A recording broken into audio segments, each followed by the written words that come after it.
हर व्यक्ति के मन में कभी ना कभी यह ख्याल जरूर आता है, आखिर अच्छे लोगों के साथ ही बुरा क्यों होता है।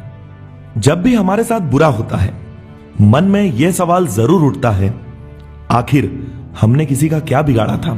या कभी कभी इस तरह के सवाल मन में उठते हैं कि हम तो हमेशा धर्म के मार्ग पर चलते थे, फिर हमें मुश्किलों का सामना क्यों करना पड़ रहा है। इन तमाम सवालों के जवाब आपको मिलेंगे आज की इस कहानी से। बहुत पुरानी बात है, एक गांव में दो आदमी रहते थे। एक व्यापारी था और बहुत ही अच्छा इंसान था, धर्म और नीति का पालन करता था, भगवान की भक्ति करता था, मंदिर जाता था, सभी तरह के गलत कामों से दूर रहता था। वहीं दूसरा व्यक्ति इसके विपरीत प्रवृत्ति का था। वो हमेशा अनीति और अधर्म के काम करता था, मंदिर भी जाता था तो पैसे और चप्पल चुराता था, झूठ बोलता था, नशा करता था। एक दिन उस गांव में बहुत तेज बारिश हुई, मंदिर में कोई नहीं था। यह देखकर उस नीच व्यक्ति ने मंदिर के सारे पैसे चुरा लिए और पुजारी की नजरों से बचकर भाग निकला। थोड़ी देर बाद जब वो व्यापारी दर्शन करने के उद्देश्य से मंदिर गया तो उस पर चोरी करने का इल्जाम लगाया गया। वहां मौजूद सभी लोगों ने उसे भला बुरा कहा, उसका बहुत अपमान किया। जैसे तैसे करके वो व्यक्ति मंदिर से बाहर निकला और बाहर आते ही एक गाड़ी ने उसे टक्कर मार दी और वो व्यापारी बहुत ही बुरी तरह घायल हो गया। वह व्यापारी जैसे तैसे अपने स्थान से उठा और अपने घर की तरफ चल दिया। रास्ते में उसे एक चोर दिखाई दिया। व्यापारी को समझ में आया कि ये तो शायद वही चोर है जिसने उस मंदिर से धन चुराया। उस चोर के हाथ में नोटों से भरी एक पोटली थी।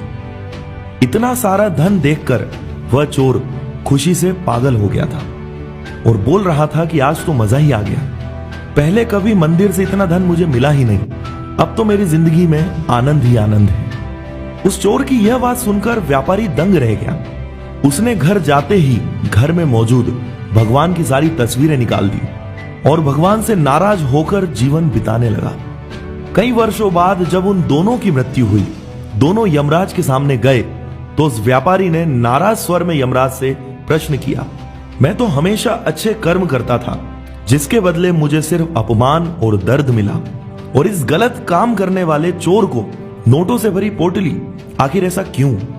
व्यापारी के सवाल पर यमराज बोले, जिस दिन तुम्हारे साथ दुर्घटना घटी थी वो तुम्हारी जिंदगी का आखिरी दिन था, लेकिन तुम्हारे अच्छे कर्मों की वजह से तुम्हारी मृत्यु एक छोटी सी चोट में बदल गई। वहीं इस चोर को जीवन में अपार धन मिलने की संभावनाएं थी, लेकिन इसके बुरे कर्मों के चलते उसे एक छोटे से धन की पोटली में बदल दिया गया।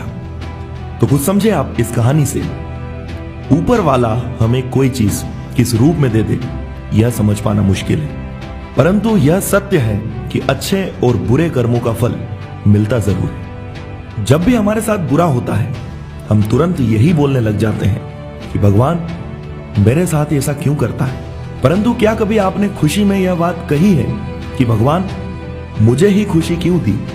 नहीं, हम बुरे लोगों का वर्तमान देखते हैं कि इनके साथ हमेशा अच्छा ही होता है, परंतु कभी आप ऐसे लोगों का अंत देखिएगा, आप समझ जाएंगे कर्मों का फल मिलता है या नहीं।